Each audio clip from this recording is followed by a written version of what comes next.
नमस्कार, आप देख रहे हैं लोकपात और मैं हूं आपके साथ श्वेता सिंह। और आज हमारे साथ मथुरा की जिला अध्यक्ष मधु शर्मा जी मौजूद है, जिनके साथ आज हम साक्षात्कार करेंगे और जानेंगे कि इस बार जो यूपी में चुनाव होने वाले हैं उसको लेकर मथुरा की कैसी है तैयारी।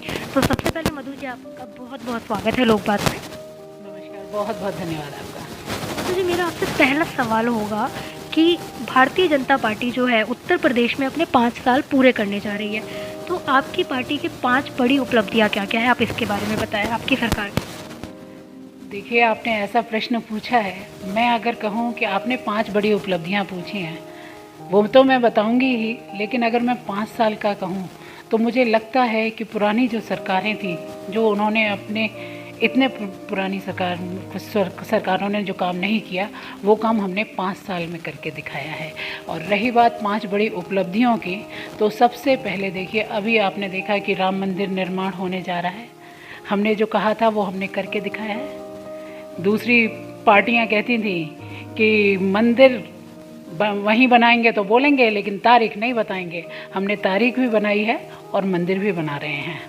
और दूसरी जो एक बड़ी उपलब्धि है वो मुस्लिम बहनों को ट्रिपल तलाक से मुक्ति। कितनी कितनी छोटी छोटी बच्चियां शादी होके जाती थी मुस्लिम समाज में, और केवल कहीं फ़ोन पे उन्होंने बोला तलाक तलाक तलाक, और वो तलाक के बाद वो बच्चों को लेके अपने मम्मी के यहाँ या कैसे भी अपना गुजर बसर करती थी। तो इससे मुस्लिम समाज में बहुत एक बड़ी महिलाओं को एक नया उनके अंदर जोश आया है। तो इस तरीके से दूसरी उपलब्धि मैं ट्रिपल तलाक को भी मानती हूँ। और एक उपलब्धि हमारी जो धारा 370 हमने ख़त्म की है। आज देखिए, कश्मीर में सारे त्यौहार मन रहे हैं। कश्मीर में कभी सोचा था कि वहाँ दिवाली और होली मनेगी? ऐसा कभी किसी ने सोचा नहीं था। इसी तरीके से आप देखिए, नागरिकता संशोधन अधिनियम हम लेके आए। तो नागरिकता संशोधन अधिनियम में देखिए कितना अच्छा था कि हमारे प्रवासी जो लोग थे, भाई बहन जो बाहर रह रहे थे, हमने उन्हें अपने यहाँ उनके अपने भारत में उनको रहने की सुविधा मुहैया कराई। और बिल्कुल करंट जो एक आप देख सकते हैं कि वैक्सीनेशन कोरोना काल में सबसे ज़्यादा, अगर मैं कहूँ कि 2 बार जो कोरोना आया पीरियड, उसमें सबसे ज़्यादा अगर कहीं दिख रहे थे तो वो भारतीय जनता पार्टी के कार्यकर्ता या नेता सभी के, या तो जो प्रवासी मजदूर आ रहे थे उनके पाँव में जूते पहनाने से, चप्पल पहनाने से लेके भरी धूप में उनके सर पे अंगोछा रखने तक का, उनको उनके घर तक, मुकाम तक पहुँचाने का काम भारतीय जनता पार्टी के कार्यकर्ताओं ने किया।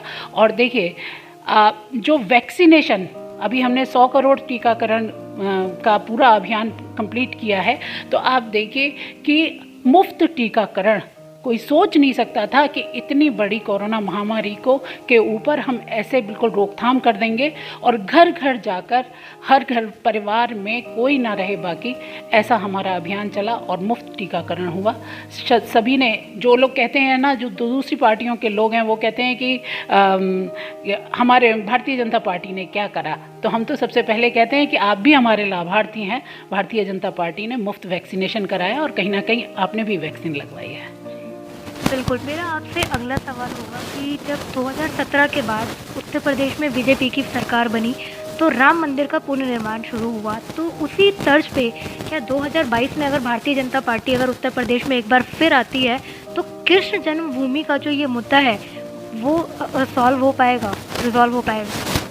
देखिए, चाहे राम जन्मभूमि हो, चाहे काशी विश्वनाथ मंदिर है, आगामी 13 तारीख को काशी विश्वनाथ मंदिर की कभी आप लोग कल्पना नहीं कर सकते थे कि छोटी छोटी गलियों से हमें वहाँ जाना पड़ता था। अभी मैं हाल ही में होके आई हूँ, भव्य मंदिर का निर्माण हो रहा है, तो कभी सोच नहीं सकते थे। तो मंदिर, चाहे राम कृष्ण जन्मभूमि है, चाहे काशी विश्वनाथ है, चाहे श्री कृष्ण जन्मभूमि है, ये सब हमारे आस्था का प्रतीक हैं।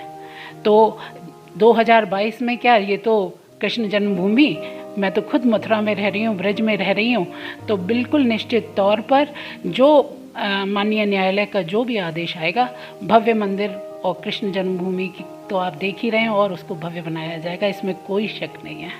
बिल्कुल, बहुत बहुत धन्यवाद। जैसे कि आप अभी सुन रहे थे हमारे साथ मथुरा के जिला अध्यक्ष मधु शर्मा जी को, जिन्होंने बताया कि अगर 2022 में पुनः एक बार अगर भारतीय जनता पार्टी की सरकार अगर बनती है, पूर्ण बहुमत से आती है, तो जिस तरह से आज राम मंदिर का उत्सव भारतीय जनता पार्टी के कार्यकर्ताओं के साथ साथ पूरा देश मना रहा है, वैसे ही कृष्ण जन्मभूमि का जो मसला है, जो मुद्दा है, उसको सॉल्व करने का उत्साह जो है वो भारतीय जनता पार्टी के साथ साथ पूरा देश मनाएगा। और इसी के साथ आप देखते रहिए लोकबात, जनता की बात जनता के साथ। धन्यवाद।